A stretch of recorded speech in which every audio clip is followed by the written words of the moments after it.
Big boss വീട്ടിലെ സ്വേച്ഛാധിപതികൾ അവരുടെ ഭരണം തുടരുകയാണ്. നെവിൻ തന്നെയാണ് കുറച്ച് കൂടുതലായിട്ട് തന്റെ അധികാരങ്ങൾ ഉപയോഗിക്കുന്നത്. നെവിനൊപ്പം മന്ത്രി എന്നോ അസിസ്റ്റന്റോ എന്നൊക്കെ വിളിക്കാവുന്ന നമ്മുടെ അനീഷ് കൂടെ തന്നെയുണ്ട്. ബിഗ് ബോസ് കൊടുത്ത അടിമകളിൽ 7 അടിമകളിൽ ഒരാൾ അനീഷാണ്. സോ നെവിന് പഴം വേണമെന്ന് പറഞ്ഞാൽ പഴം എടുത്തുകൊണ്ട് കൊടുക്കും, അതും തീറ്റിച്ചു കൊടുക്കും, എന്ത് വേണമെങ്കിലും ചെയ്തു കൊടുക്കും. അതായത് നെവിൻ പറയുന്നതൊക്കെ അനുസരിക്കുന്ന ഒരു അടിമയെ പോലെയാണ് അവിടെ അനീഷ് നിൽക്കുന്നത്.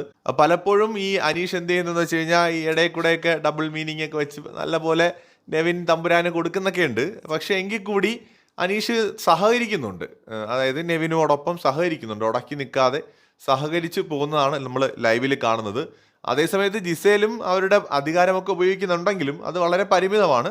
കുറച്ച് കൂടുതൽ അധികാരങ്ങൾ യൂസ് ചെയ്യുന്ന ഒരു സ്വേച്ഛാധിപതിയെ പോലെ പെരുമാറുന്ന ഒരാൾ നിലവിൽ കൂടുതൽ എനിക്ക് തോന്നുന്നു നെവിൻ തന്നെയാണ്.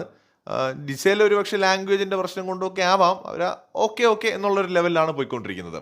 കൂടുതൽ ലൈവ് അപ്ഡേറ്റ്സുമായി വീണ്ടും വരാം.